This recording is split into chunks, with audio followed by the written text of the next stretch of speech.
Alright guys, so welcome to the strength build PvP fights or duels. This is where we're going to be outlining the actual matches in PvP, outlining all the different weapons and how they work kind of in real time as we go through these matches. If you do want to see the build breakdown, how we made the character, see the description or click the info button in the top right for the link to the first video where we actually do the build breakdown, discuss the weapons, discuss the theory behind the build. Anyways, on to the actual matches here. This is kind of funny. This is a match that I did kind of halfway through my PvP fights, and I do use a variety of weapons throughout this video. So if you want to see any of the weapons that I outlined in part 1, like the gargoyle hammer, the fume sword, obviously right now I'm using the dark sword, anything like that, using a lot of other weapons too, the exile great sword, the Gundir's halberd, stuff like that. We're using all those throughout the video, so stay tuned. I decided to move this fight though to the beginning just to outline you know, some of the people that we end up dueling. I mean, you know, we bowed, we did everything in the beginning. This guy runs away because he was getting outplayed. I wasn't spamming R1 with the dark sword. I was actually using it and in my opinion a strategic matter, but basically this guy just, you know, became a sourpuss and rage quit essentially. Just didn't want to deal with it.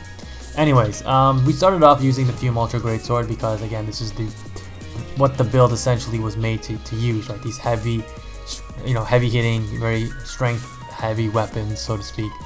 And what I can say about the strength builds, I do think it's a viable build for competitive PvP. Some of the weapons that I thought were going to be good definitely didn't turn out to be good, or maybe I just didn't use them properly. But weapons that surprised me, I mean, the Fume Ultra Greatsword, I didn't lose a single match with it. We played about 5 directly with this sword.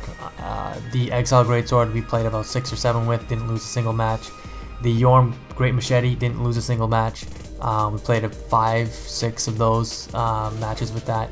It was really good. Matches that we did lose with, or weapons we did lose matches with, I should say, sorry. We lost some matches with the Gundir halberd. I don't think I used it properly though. I think you can actually utilize kind of a lock combo, kind of like you can do with the normal glaives in the game. And I'll discuss that in another video when we look at stun locking combos and such. When I tried to use the dark sword with the Great Shield of Glory, I mentioned it in my part 1 of this build breakdown, and I said it was really good for the story. Tried to use it in PvP. Didn't work. It didn't go over so well. I lost 2 matches using the dark sword with the Great Shield of Glory. When I used the dark sword by itself, I made sure I had underneath 30% weight because if you remember part 1 of the video, we have a lot of vitality. So when we're using a light weapon with light armor, we can stay under 30% weight. And I played 4 matches with the dark sword, the heavy dark sword, and we didn't lose a single one when we played without the shield. When we played with the shield, we lost 2 matches. The only 2 matches we played with the shield. So, lesson of the day: don't use a heavy shield. It's just not worth it in PvP. At least not for me. I lost 2 matches with the gargoyle spear. In my opinion, it's not a very good weapon for this class. You just don't get as much damage. I was doing maybe like 250 damage per hit. It was taking 7 to 8 hits to kill enemies. It's just not very practical compared to other strength weapons you can use in the build. The gargoyle hammer I lost 1 match with. But again, the main weapons that you're going to use with the strength build, the Fume Ultra Greatsword, the Yorm's Great Hammer, the Exile Greatsword, and even the Dark Sword to some extent. Those are like the kind of the top tier weapons for a strength build, and they're really good. Here is me using the Gundir halberd, and I mean it's pretty good. As you can see, it's got good range,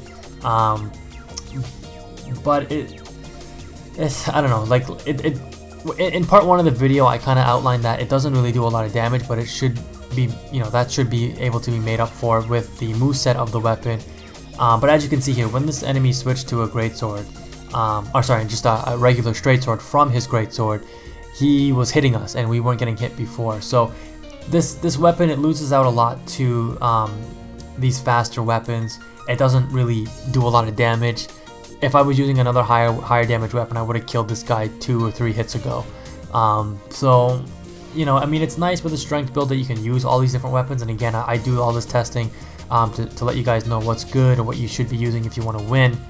And in my opinion, you know, the Fume Ultra Greatsword, the Yorm Great Machete, and the Exile Greatsword, or the Heavy Exile Greatsword, are the weapons to use. Of course, you can always use your standard top tier weapons, the Uchi Katana, the Goddard Twin Swords, the S-Stock. Just infuse them with heavy, and you're good to go. You can buff them. You're getting a lot of damage scaling with them with the heavy on strength.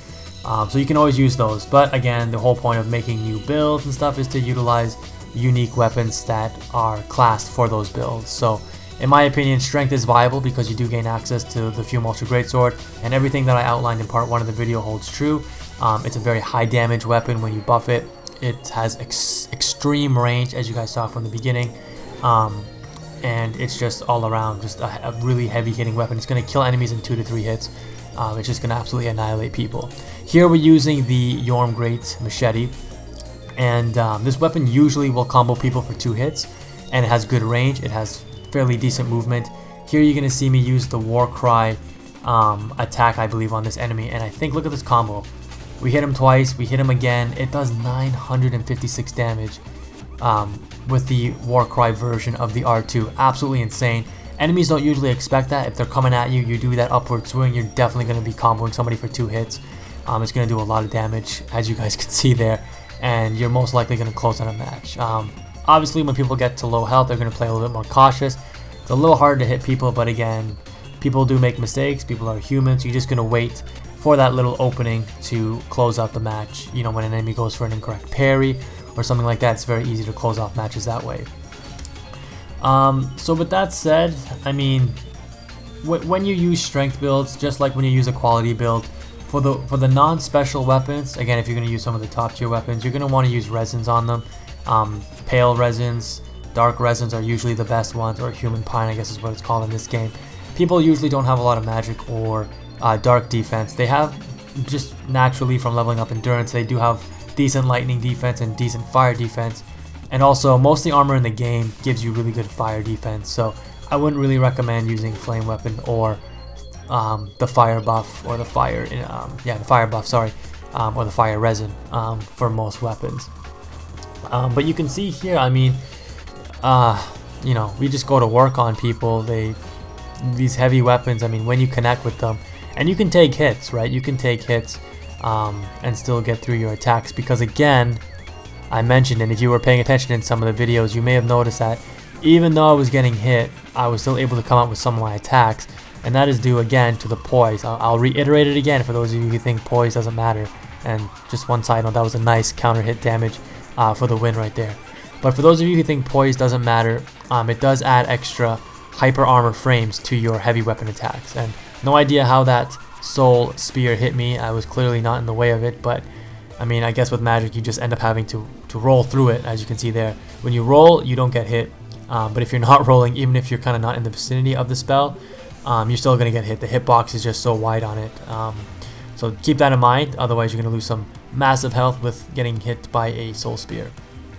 But nonetheless, we kind of pull out a trick out of our hat here. So enemies usually, like, again, they think you got no stamina left when I go in for the attack, so they try to, you know, use their spell.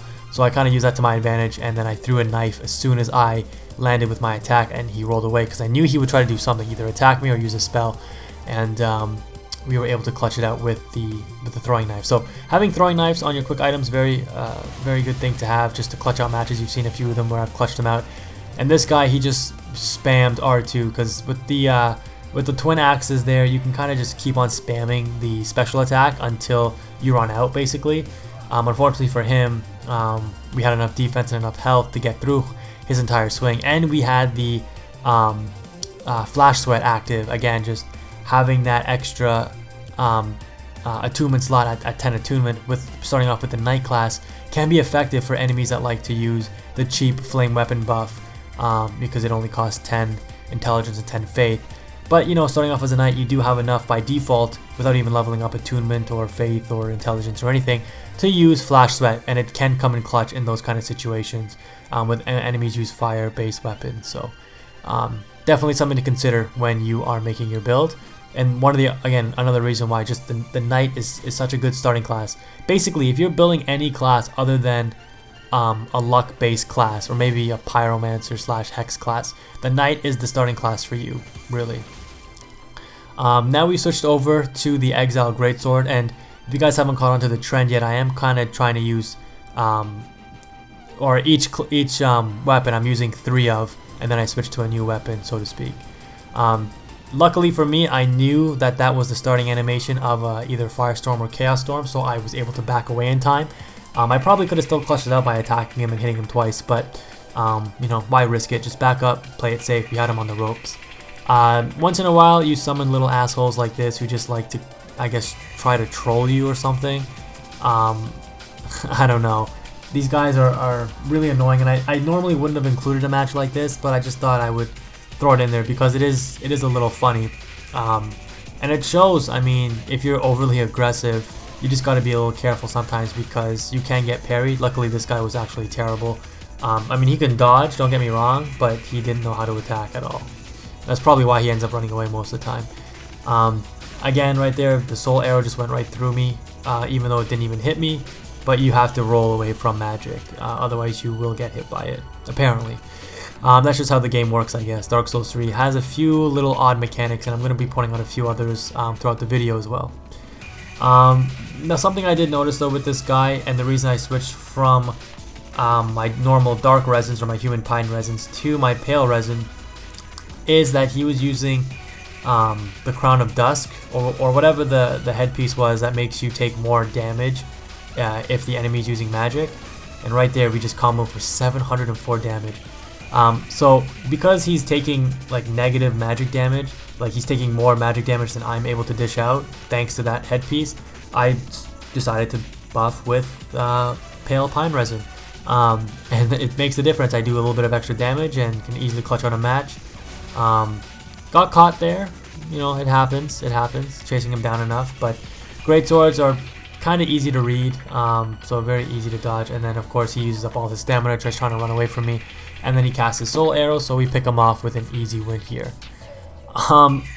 This match I ended up using again Flash Sweat because this guy's using a Gargoyle Flame Spear, and we know that that weapon does fire damage, so you can see there he does virtually no damage to me on that hit. There, that was a counter hit, so he did some damage to me, but I also did a lot of damage to him.